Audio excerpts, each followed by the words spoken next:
Welcome to ACC Nation, featuring sports news and special guest interviews. Here's Will Ojanen and Jim Quist. Welcome to ACC Nation. That's Will Ojanen. I'm Jim Quist, and we're going to take a look at ACC Football Week 2 and also a peek into what's coming up for Week 3. A lot of action, Will, and it all started on Monday night with Boston College defeating Florida State 28-13. Yeah. If I had a button right here, I'd be pushing it for Florida State. What would it be, missiles or self-destruct? Well, panic to start. Okay, panic. With panic. Also going to apologize to everybody in advance. I'm dealing with a little bit of a sore throat this evening, so bear with me. But you get hanging out with, your fellow Minnesotans. Oh, don't you know? We go to the state fair every year.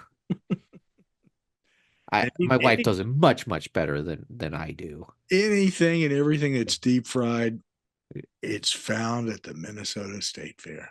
And lots of yummy beer too. But yeah, like that was kind of the, you're looking at Florida State coming off the loss to Georgia Tech. It's like, okay, maybe Georgia Tech's good.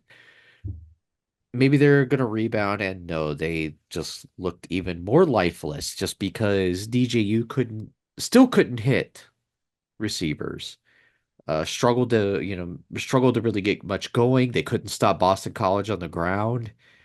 Castellanos, and we'll get more into him, again later, looking like we talked, to our BC preview of Mitchell Wolfe, talking about how he's been kind of the MVP of fall camp, and we've seen it through these games that it looks like he is a much, a better player, especially in the passing game. I still don't know what to make of Boston College yet, but I am really worried about Florida State. They're not running the ball very well. Obviously, DJU can't hit receivers. The trenches, they're just struggling. They got out. They got beat in the trenches both games so far this year. So that's very concerning. It's crazy considering what we know is there, what we anticipated from them performance-wise.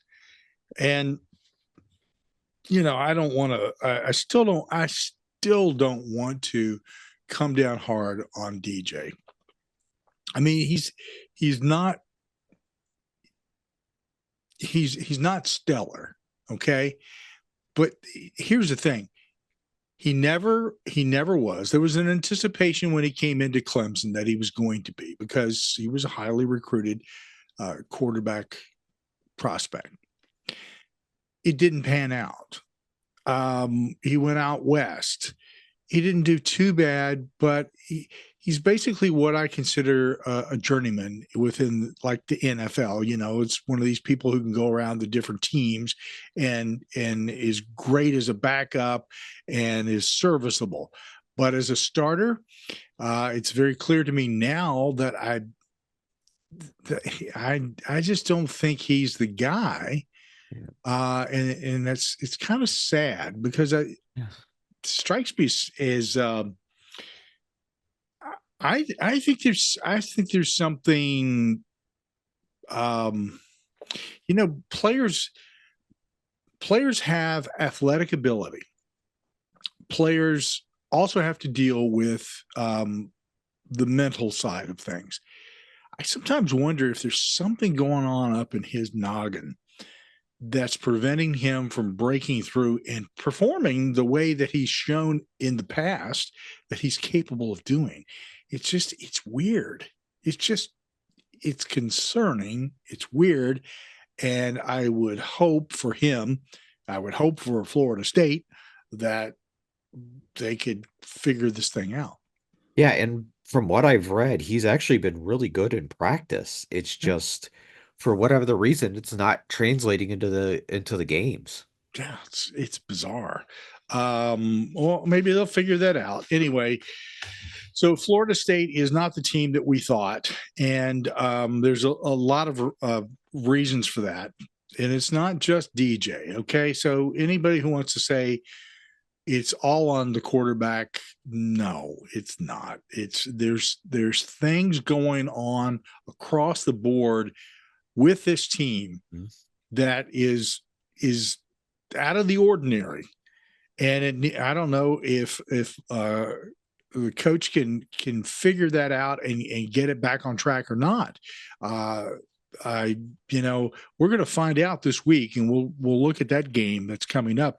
This could be a I hate to say it, do or die game for them. It's sometimes having a bye in week 3 or in week 2 in this instance, I should say, is like, it's just weird because you've barely gotten anywhere into the season. But with the way the Knolls have sputtered out of the gate, that bye week could have probably come at a perfect time. Yeah. If they come out and are like play like gangbusters against Memphis this weekend, maybe it turns everything around. Maybe. We'll find out. They are the favorite in that game. Other games, little disappointed in you folks down in Dallas. SMU coming on the short end of the stick here against BYU, 18-15.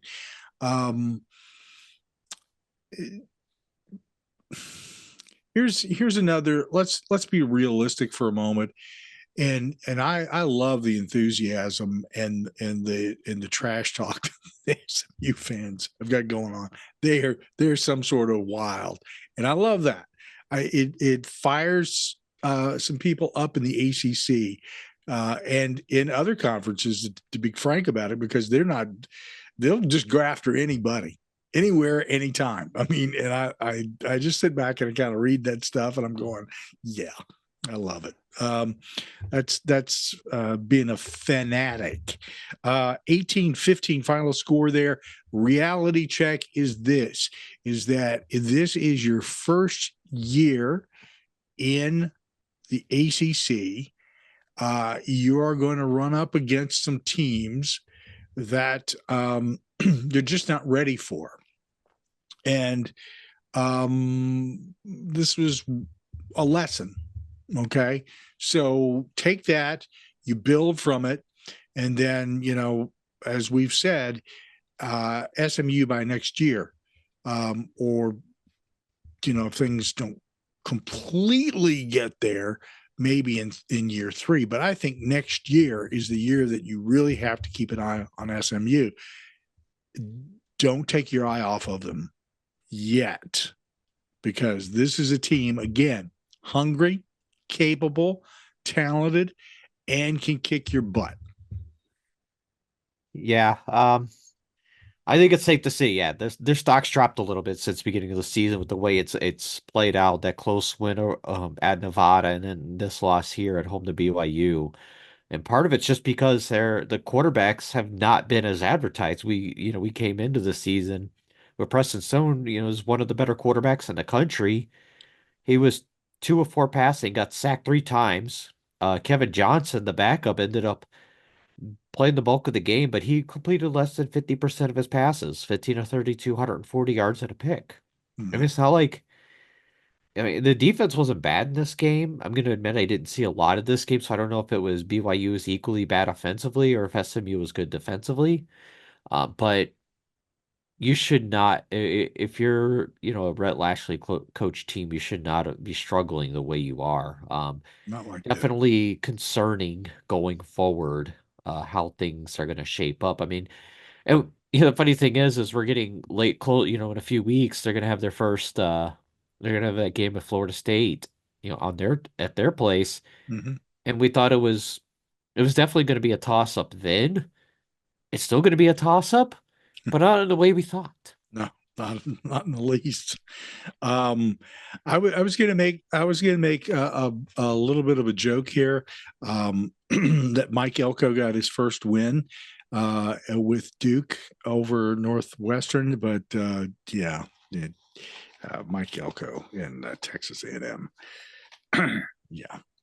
Anyway, Duke coming out with a very interesting win over Northwestern. I think this is a harbinger of good things to come. 26-20 final score. Took 2 overtimes to do it, but you know what? Um, it's who wins. That final score up on that board is all that matters. So Doesn't matter how ugly the game is either. I mean, that was a pretty ugly football game. Let's be real. It was not. I admittedly watched the vast majority of the game. brutal. And yeah, I don't regret it honestly because it's college football. I love college football. Yeah.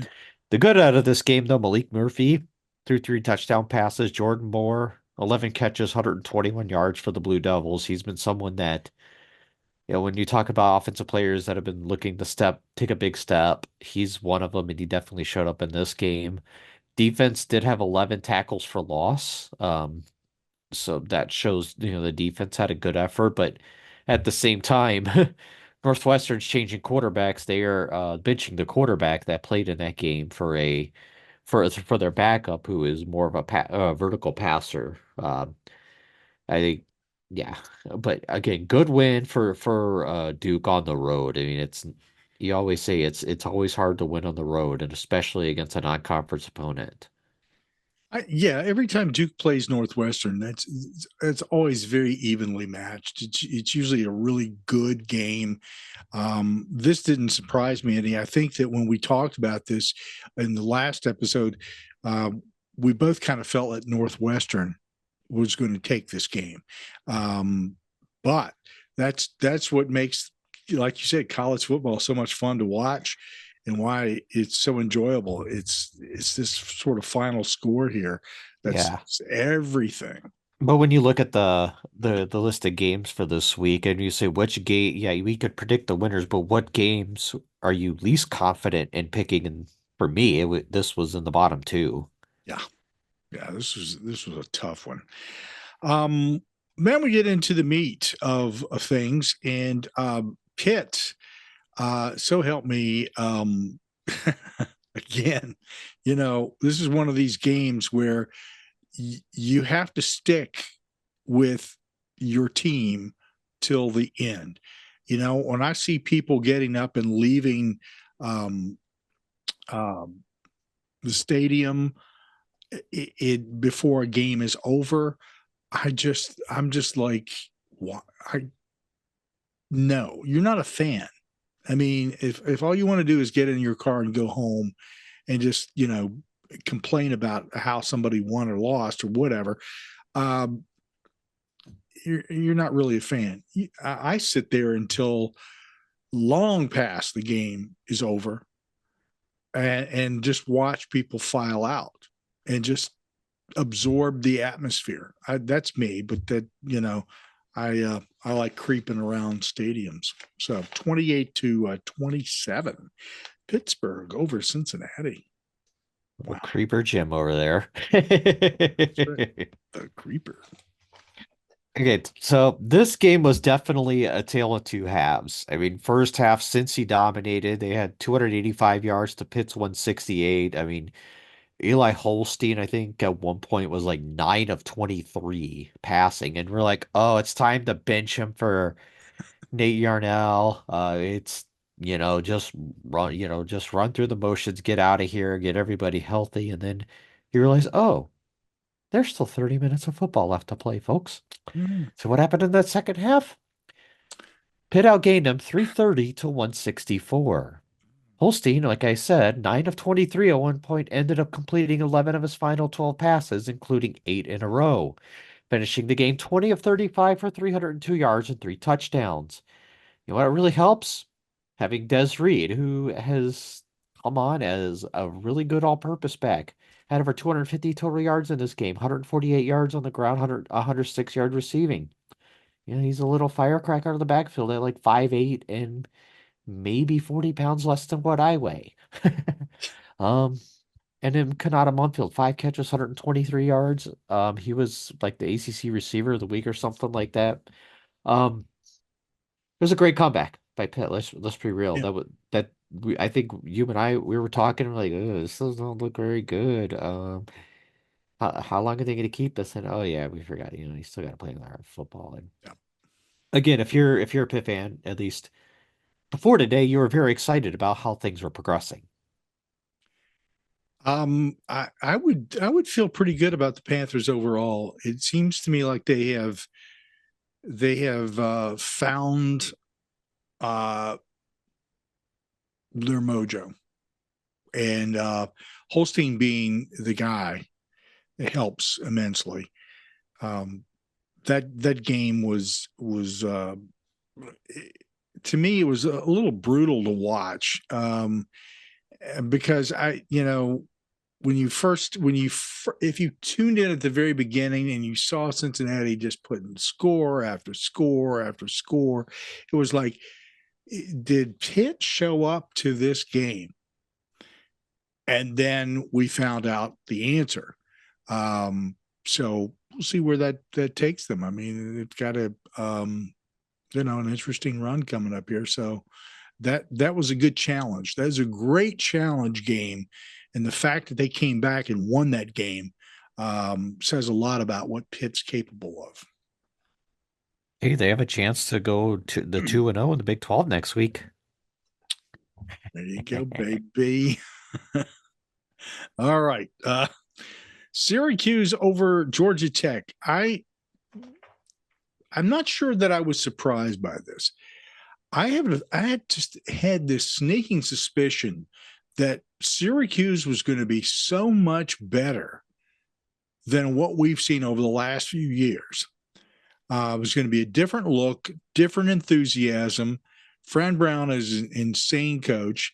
And sometimes that's a good thing. Sometimes it's a bad thing. Depends on how you look at it. This whole thing with he and Key is hilarious. So anyway, Syracuse 31, Georgia Tech 28. Hell of a game. It was very entertaining. It was back and forth, and so I don't. I really I don't know what to think about the ACC at this point. I mean, we're going to start next week. Wait 3 weeks to get into stuff. Let it all sift out. All the dust settle, and all the projections of the rankings and all that crap. Just finally we get to a point where things make sense and we know what type of team we're dealing with. So we're going to start ranking, and our power poll is going to come back, and we're going to start looking at these teams now that we have a feel for what kind of performance they're going to put on, and we're going to start ranking them. So that's coming up. Well, I kind of like look at Georgia Tech, and I guess what I thought of them definitely is not the same from before Saturday. We'll start with Syracuse here. Kyle McCord, 32 of 46, 381 yards and 4 touchdown passes, and he was on it the whole game. I mean, he was really good, just beating up that Georgia Tech secondary. But honestly, I kind of wonder if this is a product of GT's defense still not being very good. They really hadn't been tested against the pass so far this season. Yeah, I we mean, you saw face a that. DJ Uyangale and then Georgia State. That's not much of a test. Oronde Gaston and Trevor Pena had 2 touchdowns each. Here, Syracuse had the ball for almost 37 minutes in this game, and that's a pretty significant when you have a time of possession advantage like that. And the defense did a good job of stopping Jamal Haynes. He only 11 carries, 35 yards in this game, but Haynes King still did well, 259 through the air, a touchdown, and two on the ground. But it's funny. I think this is Brinke's second full year coaching the Yellow Jackets, and he got outcoached by someone's coaching his second game of his career. As a head coach. As a head coach, yeah, because I think there was some questionable decision making by Brinke, especially towards the end of the game. I think there was a play. I don't remember the full circumstances, but there was a penalty on Syracuse. I think it was like in the situation you put it might have been a holding or something like that on Syracuse, and he declined the penalty to move it on to the next down instead of taking the 10-yard penalty. I don't remember what exactly what the penalty was offhand. He ended up declining the penalty the next down, and Syracuse went and got the first down on the next play anyways. So instead of doing that and then, pushing Syracuse back further and making them try to do it from a more difficult situation, I thought was a very questionable decision. And, kudos to Syracuse because that's a big win for the program, keeping momentum and whatnot. So, props to Syracuse for that. Yeah, good win. Another solid win, and I watched almost the entirety of this game. I did, like always on Saturdays and during any of the football action that's going on, we bounce around from you know game to game depending on which monitor we're looking at the time. Um, Cal over Auburn. What a wonderful win and a heck of a game. On the part I think of both teams. Be frank about it.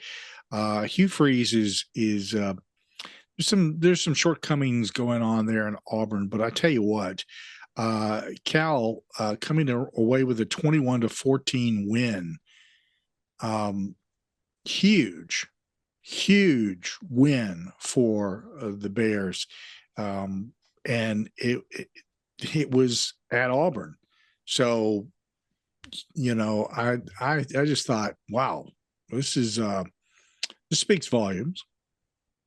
Look at the ACC going into these SEC venues and getting wins. Last week Miami did the same in the Swamp against Florida, and now Yep. got little old Cal going out to Auburn and winning, and basically winning because Auburn has a terrible quarterback.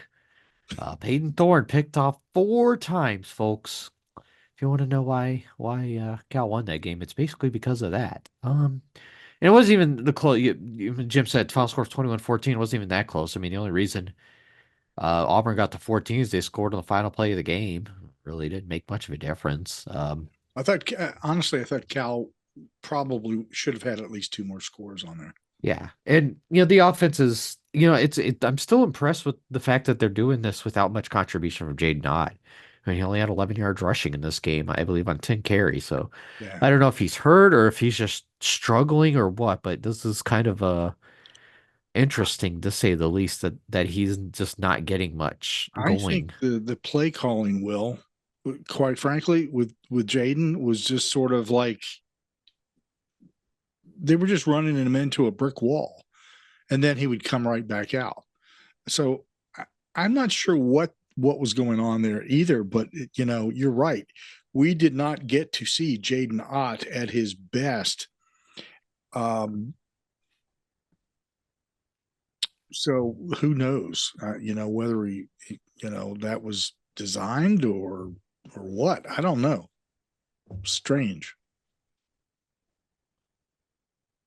So anyway, let's go on to this next. We'll just briefly touch this one. Boston College over Duquesne. Good Lord, 56 to zip. And yeah, okay, we expect that. Yeah, I mean, there's really not much to talk about in this game. Obviously, you're just, at stat padding in this game. Boston College had 563 yards of offense, and Thomas Castellanos had 9 completions for 234 yards and 4 touchdowns. So that tells you all you need to know about this game. Yep. I guess welcome to the top 25, Boston College. How about that? Louisville, this is another, as you say, stat patter. Louisville over Jacksonville State, 49-14.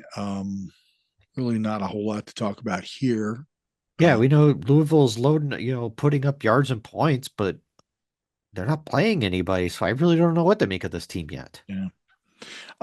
They're executing well. I think that so far, based upon what I have seen, this team has the potential of making another stab at the championship. We'll see whether or not that happens. North Carolina, 38-20 over Charlotte in a game that was at Chapel Hill. There for a while, I thought the Tar Heels were going to drop this game. They just, man, just nothing. And then all of a sudden they started, I guess you just wear down an opponent like Charlotte after a while and put your points up. Yeah, it's funny because when you talk about that, yeah, they gave up 144 yards offense to Charlotte in the first quarter, and I think that's well, that was maybe not really more than a third of their yards for the game came in that first quarter because yeah, they struggled the rest of the way to get a whole lot going, and really helps that UNC got the run game going. In this game, they ran for 269 yards, 3 touchdowns, averaged 6 yards a carry. Um, just you know, kind of a yeoman's work type of win for the Tar Heels. They needed that, even though they won at Minnesota. They just they needed the continuity with a new quarterback, and at least for one game, Connor Harrell, he looked pretty good in this game. But we'll see once the competition gets a little stiffer. Yeah. Next up is Virginia Tech with a 31-14 win over Marshall. Didn't start out great, but started to find their groove as the game went on. I still think the Hokies have got a lot to work on. 100%. Even talking to our good friend Matthew at one point during the game on Saturday, he made the same kind of point that there's a lot of work to be done with this offense, especially in the pass game, because they're not going downfield a lot. Their Kyron Jones in this game had 130 yards passing on 14 to 21. And then Bashal too was an amazing running back, 120 yards rushing and a touchdown, averaging 5 yards a carry. I'm going to apologize if you heard that. My dog just started randomly barking, and I do not know what's going on. Well, hey, I think somebody might be at the door, but defending the realm. he's protecting the pack. There you go. But yes, yeah. Anyways, so yeah, that's the big point of this is Virginia Tech's passing game is still struggling, even though they have good receivers.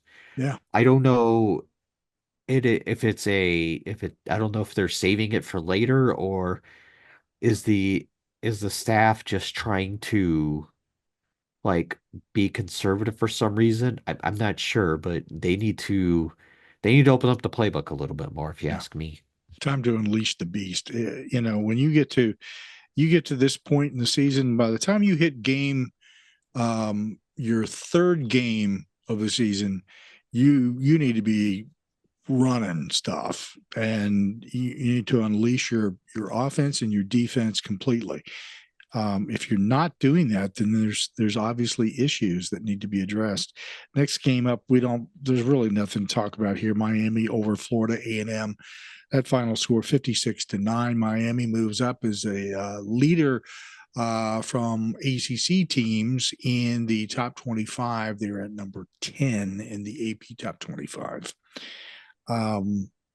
Virginia and Wake Forest. Now, we talked about this with both of the folks that did the previews. It was important from their perspectives, and we wholeheartedly agree that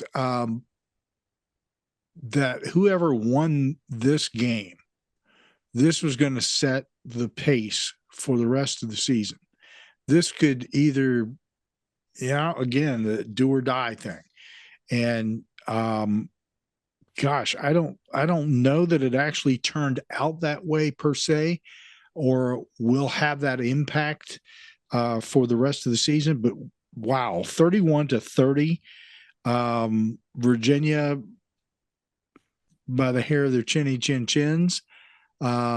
coming out with a win over Wake Forest, and Wake Forest, to me, was running away with this game at the beginning, and heart and soul were discovered by the Virginia offense. Yeah, really says something because when the third quarter ended, Wake Forest was up 30-17, and for that quarter, just the third quarter alone, outgained Virginia 133-27. Um, but like the issue, I mean, yeah, I didn't think Virginia's defense was, I mean, it was good, but it was not great in this game. And I don't know fully if that's, why, they sacked Hank Bachmeier 6 times. I don't know if that, and they haven't sacked anybody that much in a couple of years. I think they had like 11 sacks all last year. They already have, I think, 7 in 2 games. I don't, I think this might have more to do with Wake's offensive line than it does in Hank Bachmeier being more like Hank Sackmeier than anything. Sorry, that was a bad pun. Yeah. But No. they threw the ball. I mean, Bachmeier still threw for over 400 yards in the game. Donovan Green, 11 catches, 166 yards. And we talked about this with Cam. When he's healthy, he is a great player. Yep. And he showed it in this game. He's got a good future ahead of him as long as he stays healthy. On the other side, Anthony Calandri, 357 yards and 3 touchdowns in this game. Malachi Fields is someone who has been kind of under the radar. I know even amongst some Virginia fans to some extent, because everyone thought when Chris Tyree joined, he'd be like the guy that would break out and have this big season, but he's been a non-factor basically to this point in the season. Malachi Fields has 100-yard receiving games in both games this season and has been a big time target for the Hoos and someone that is really kind of coming to the spotlight a little bit. I I think this is a big momentum push for Tony Elliott for getting off to the 2-0 start for the first time in 4 years. First time under him, but the first time for the program since 2020. Um, we talk about his seat maybe getting a little bit warm, but he definitely needed that win. Yeah, Um, big time.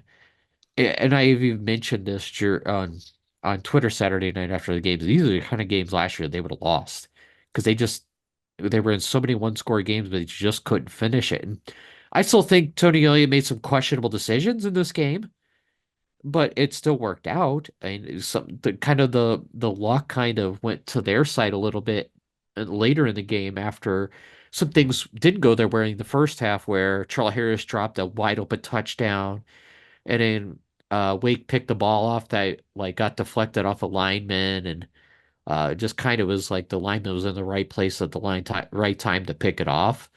Um, but in the end, they recovered a fumble and then got a sack that put Wake deep back in their own territory, and they tried to run the miracle play, and it didn't work. So, again, big win for Virginia, and we're going to see what happens to Wake from here because I'm kind of curious how the season progresses from this point.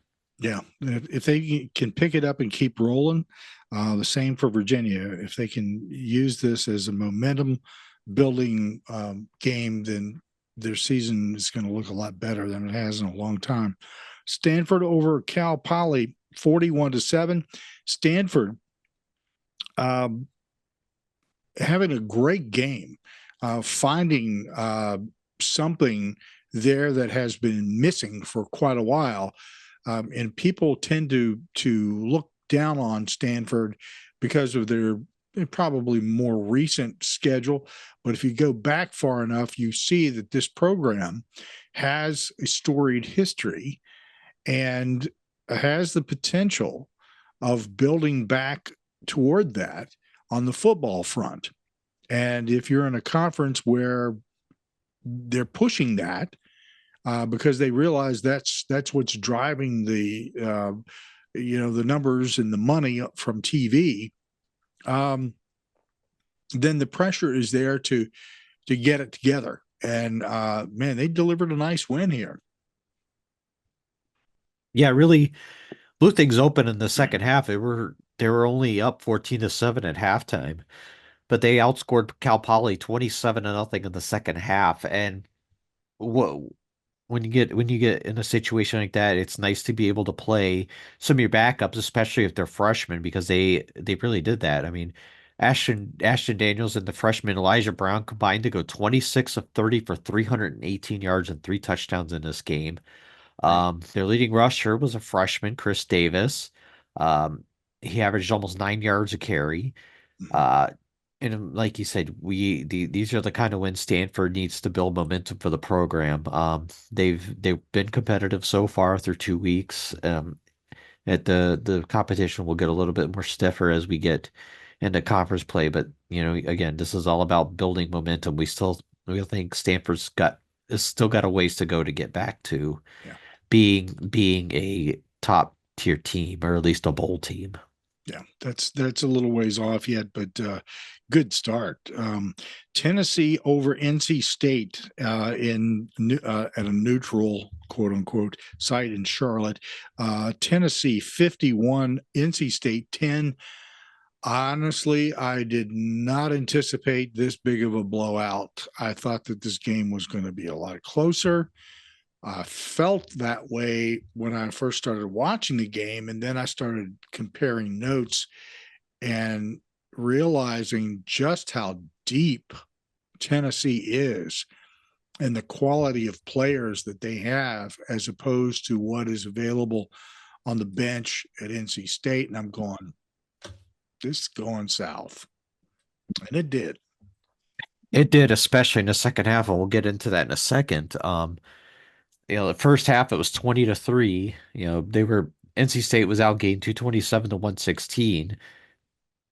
And they were not playing very well. And you figure, oh, they could go in and make some halftime adjustments and get back in this game because they weren't that far behind. Second half, Tennessee outscored them 31-7, outgained them 233 to 27. So it did not quite work out that way. It was just a very piss poor effort offensively from the Wolfpack. They had 143 total yards in this game, averaged 1.4 yards per carry. Grayson McCall struggled. He only threw for 104 yards in this game. Um, a very concerning outing, I would say, for the Wolfpack.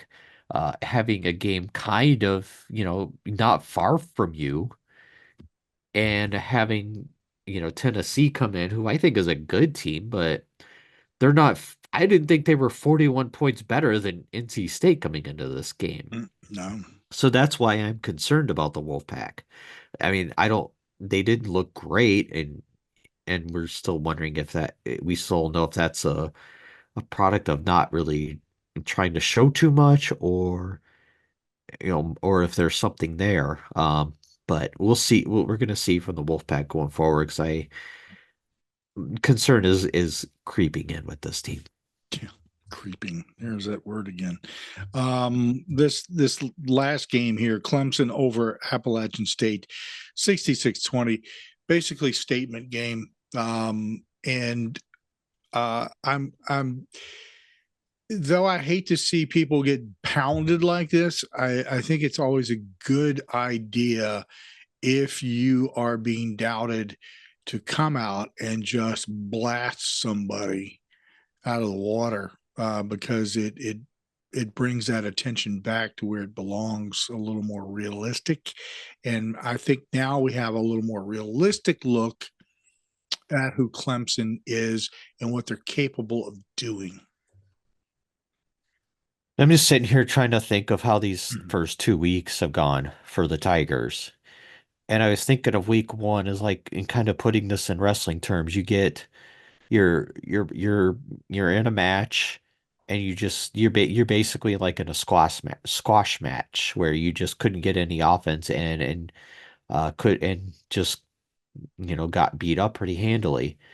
And then week two, you're the guy who comes in to makes the save and just pound and just beats everybody up in like a 1-on-5 situation or something like that. I don't know. That's just was what going through my head. And I felt that was Clemson versus Appalachian State, because I really think Clemson could have put 100 on App State if they really wanted to try. I believe that. They were up 35-0 at the end of the first quarter. I mean, they had more yards and they had 349 yards in the first quarter. Honestly, I don't even know how many. I'm gonna look to see how many teams have 349 yards of offense this season. I mean, that's a really interesting thought, but I mean, Staggering number. Florida State has 584 yards total in 2 games. Um, that's about as close, but they have 584 yards in 2 games. Clemson almost did that in one half. Clemson had 525 yards in the first half. And you think, that, and at what point did Clemson stop trying in that game? Basically, after the first quarter, I'm going to say. But for the game, Clemson had 712 yards, which is more in what that game than 4 teams in the ACC have had in 2 games. Um, it was a real big statement game, just kind of we need for the Tigers, and I don't know what this means going forward. This is exactly what they needed to do to kind of shake a lot of doubters, if you know what I mean. I would venture to say that they're going to pedal to the metal until the very end of the season, because they want to make sure that people are keenly aware that they belong in that 12-team playoff schedule, and they want to go for that, and they want to make a point of saying, hey, you screwed over Florida State last year, not going to do that to us this year. And so they're just going to run over top of everybody that they can. Now, can they run over top of everybody in the ACC? That's a good question. We'll find out, because there are some really good teams in the conference this season that are surprising and may not be that easy to roll over top of. Real quick look at the AP Top 25 football. The top 5 teams: Georgia, Texas, Ohio State, Alabama, Ole Miss. From the ACC +1 being Notre Dame. Number 10, Miami. At number 18, Notre Dame, after a shocking loss. At number 19, Louisville. 22, Clemson. 24, Boston College. As you mentioned earlier, they are debuting in the top 25. On the receiving votes category, at number 29 is Syracuse, number 39, North Carolina, and number 40, California. Meanwhile, over in the coaches poll, basically the same thing at the top 5. It's the same top 5 teams. Miami is at number 12, Notre Dame 19, Clemson 20, Louisville 21. And in the receiving votes category at 27 is Boston College, 28 Syracuse, 38 NC State, 41 North Carolina, 42 Cal, 44 Pitt. So giving some credit where credit's due there for a couple of these teams in their performance, though not putting them in the top 25 in the coaches poll, which sometimes I give a little more credence to be honest with you, than the writers, for a variety of reasons. Some people I don't think ought to be voting. So real quickly, let's take a look at what's coming up this week, week 3 schedule. It's Louisiana Tech taking on North Carolina State. Wolfpack is a 12-point favorite in that game. Actually, I'll take that back. They're a 21.5-point favorite in that game. No need to talk about that one. That's it's neither here nor there. Memphis is visiting FSU. The Noles are a 7.5-point favorite. This could be a wreck your season game for Florida State if they lose this at home. Yeah, that panic button I was pretending to push earlier, they'd probably break it if they lost this game. Wow. Boston College takes on Missouri. Missouri is a 16.5-point favorite. Interesting to see if Boston College gives them a run for their money and even pulls out a win. With all due respect, I don't get why they're ranked, honestly. I think it's more to do with, oh, they beat Florida State. Florida State must be good. No, let's rank them. Okay. Yeah. It's uninformed. First 3 weeks of Yeah. polling is garbage. It's just it's good for like the recruiting and to get it out on social media, say, hey, we're number 24. We're ranked for the first time since I'm Yeah. but yeah, I don't think they're probably gonna have much for Missouri. I think Missouri's really good offensively, but I could see BC being in this for a while just because I think they'll be able to run the ball well. I think it'll be a lot closer game than people might anticipate. Let's put it that way. We'll see. Definitely would not put any moolah on this game. No, might be. I eat my words quite frequently. It's a good thing I don't wear a hat on a regular basis because I'd be eating a lot of hats. West Virginia takes on Pitt. West Virginia is a 4.5-point favorite in the backyard brawl. What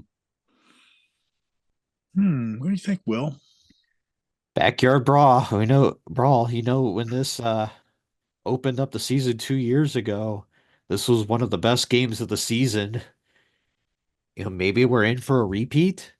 Hmm. I think I mean the spread has as West Virginia as a slight favorite. I think this is a pretty even game. I mean, West Virginia got blown up by Penn State in their first game, so I don't, and then they blew out an FCS school. So we'll see what they are. I mean, would it surprise me if Pitt won this game? No, not really. But also would it surprise me if West Virginia won this game?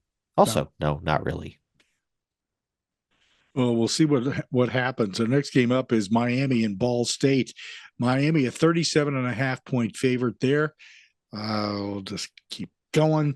There are no odds being levied at this moment as the Keydets, and I know how to say that properly, ladies and gentlemen who live in Lexington and wherever the heck else you are. The VMI Keydets take on Georgia Tech. Yeah. Okay. Moving on from that, our next game is also no numbers. I don't think. Yep, no numbers. North Carolina Central takes on North Carolina. Nothing to talk about there. UConn takes on Duke. That next game, and Duke is a 16.5-point favorite. Okay. Yes, I mean, UConn lost to Maryland 50-7, who turned around and lost to Michigan State. So, yeah, Duke should win this game pretty handily. Virginia Tech takes on their cross-state nemesis, and I'm sure that all Hokie fans are just grinding their teeth over me calling ODU their nemesis. But hey, you guys have had problems with them, so Yeah. the Hokies are a 14-point favorite taking on Old Dominion University. I don't see any issues here. Theoretically, they should win handily, but as you said, this was a house of horrors for the Hokies at one point at the beginning of the Justin Fuente era. ODU and JMU and other teams in the state of Virginia can be a real pain in the rear end for Virginia Tech and Virginia. So they have to be very careful when they play them. This next game is Wake Forest taking on Ole Miss. Ole Miss is a 23-point favorite. Yeah. Boy. Okay. We joked that this game being on the CW, anything could happen. And it still could, but Ole Miss has outscored their opponents 128-3 in 2 games. But then again, this is the toughest opponent Ole Miss will have faced to this point this season, but I still think they are probably going to win fairly handily. We'll find out. The next game up is Maryland and Virginia. I haven't seen that sort of action for a while. Maryland is a 2.5-point favorite. Again, I feel like this was a winnable game for Virginia at the beginning of the season. Um, and it's become more that way, especially after Maryland lost this most recent Saturday to Michigan State. And with Virginia's win over Wake Forest, I feel a little more confident. I mean, Maryland's a slight favorite. I think he said it was like 2.5 points. Mm. Again, if Virginia's going to make a bowl, they got to win here. And they had a shot to win last year before Calandry threw a pick in the end zone, and then the everything melted from there. So I think Virginia does have a real shot with this game, especially being in Charlottesville, and I think there's going to be a pretty packed Scott Stadium for this game, and I think it would behoove them to play very well in this game. Behoove them. It's going to be a raucous crowd. San Diego State takes on Cal. Cal is a 19.5 point favorite. I think Cal should wrap that one up pretty easily and do well. That's a good win for them, or it should be a good win for them. It will be probably a little bit competitive, at least in the first quarter, I think. Hey, San Diego State's rebuilding. They have a coach, a good coach who was the former offensive coordinator of Colorado at the beginning of last season. And people have been very high on him for a while as a future head coach. I think he's going to do well there at San Diego State. It's just going to take some time. Take some time, yeah, building. Open schedule for Clemson, Louisville, SMU, Stanford, and Syracuse. So we won't see some of the big boys playing, which is kind of a shame. But nonetheless, very active schedule there. Lots of stuff going on. Hey, I want to throw something in here. Doesn't have anything to do with football. If I can find it. Yes, here we go. I wanted to throw this in. The most recent volleyball top 25 came out today, and Pitt is number 1. Stanford is number 2. Penn State 3. Louisville is number 4, and Nebraska is 5. Also from the ACC, Georgia Tech, Miami, and FSU. So that is the best showing that the ACC has had in a long time with the number of teams and how they're ranked. I think that's the first time Pitt has ever been ranked number 1, if I'm not mistaken. So yeah, and congrats. it was the point I was going to make. They're number 1 for the first time in history.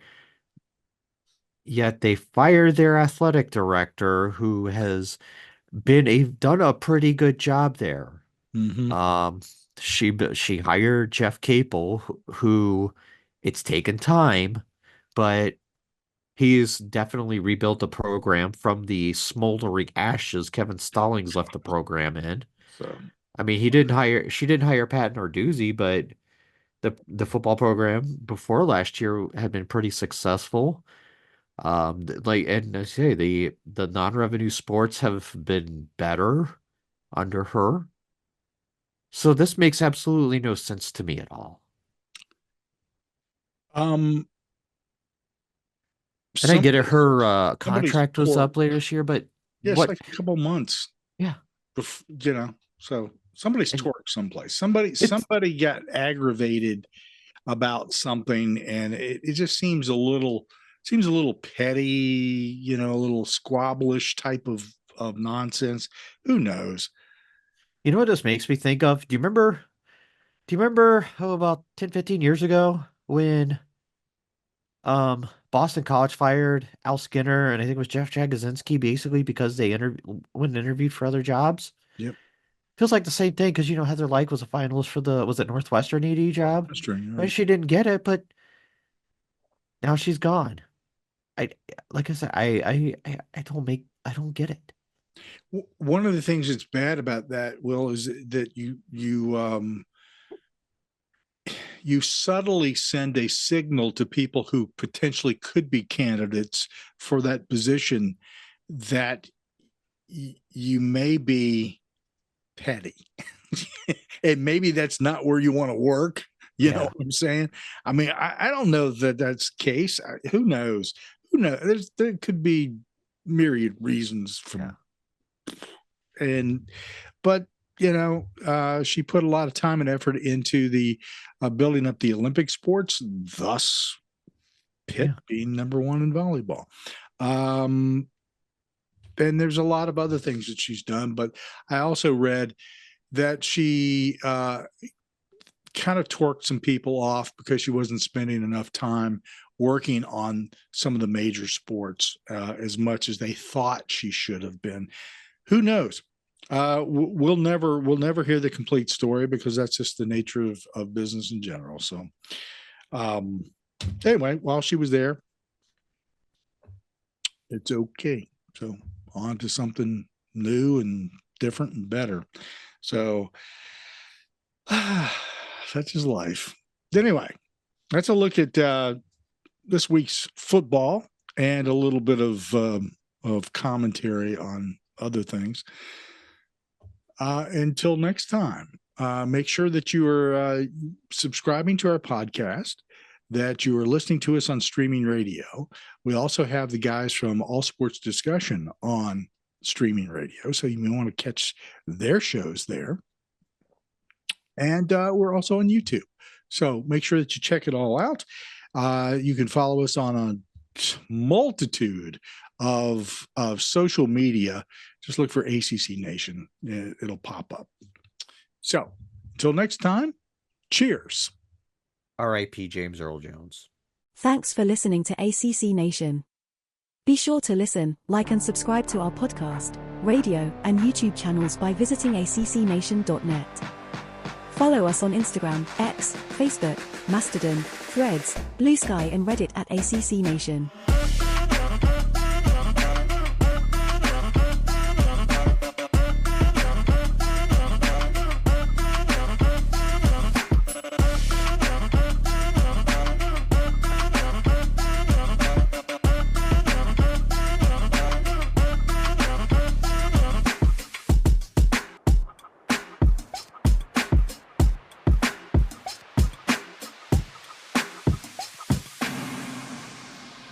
ACC Nation.